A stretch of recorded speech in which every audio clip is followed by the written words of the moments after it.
اگر لوگ اس کی عظیم الشان قدرتوں اور بلند پایہ نعمتوں میں غور و فکر کریں تو سیدھی راہ کی طرف پلٹ آئیں اور دوزخ کے عذاب سے خوف کھانے لگیں، لیکن دل بیمار اور بصیرتیں کھوئی ہیں۔ کیا وہ لوگ ان چھوٹے چھوٹے جانوروں کو کہ جنہیں اس نے پیدا کیا ہے نہیں دیکھتے؟ کیوں کر ان کی آفرینش کو استحکام بخشا ہے اور ان کے جوڑ بند کو باہم استواری کے ساتھ ملایا ہے، اور ان کے لیے کان اور آنکھ کے سوراخ کھولے ہیں اور ہڈی اور کھال پوری مناسبت سے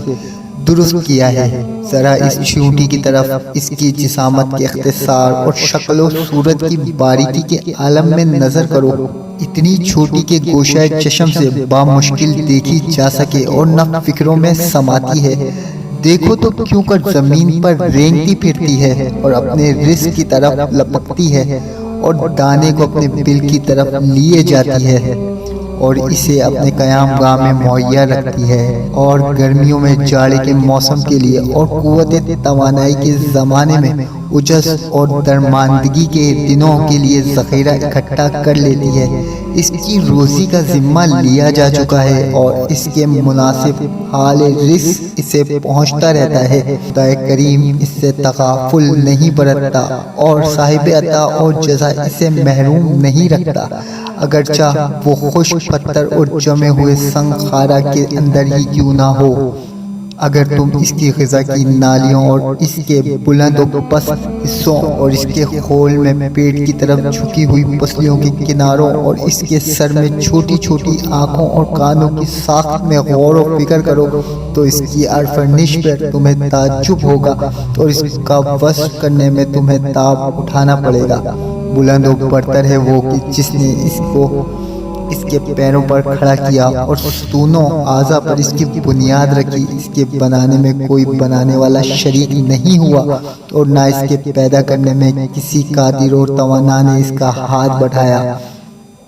اگر تم سوچ و بچار کی راہوں کو طے کرتے ہوئے اس کی آخری حد تک پہنچ جاؤ تو عقل کی رہنمائی تمہیں بس اس نتیجے پر پہنچائے گی کہ جو چونٹی کا پیدا کرنے والا ہے وہی کھجور کے درخت کا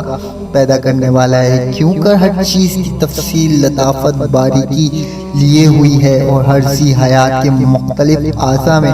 باریکی سا فرق ہے۔ اس کی مخلوقات میں بڑی اور چھوٹی، بھاری اور ہلکی، طاقتور اور کمزور چیزیں یکساں ہیں، اور یوں ہی آسمان، فضا، ہوا اور پانی برابر ہیں۔ لہٰذا تم سورج اور چاند، سب سے درخت، پانی اور پتھر کی طرف دیکھو اور اس رات اور دن کے یکے بعد دیگرے آنے جانے اور ان دریاؤں کے جاری ہونے اور ان پہاڑوں کے بہتات اور چوٹیوں کی اونچان پر نگاہ دوڑاؤ اور ان نعمتوں اور قسم قسم کی زبانوں کے اختلاف پر نظر کرو۔ اس کے بعد افسوس ہے کہ ان پر جو قضاء و قدر کے مالک ذات اور نظم و اثبات کے قائم کرنے والی ہستی سے انکار کریں۔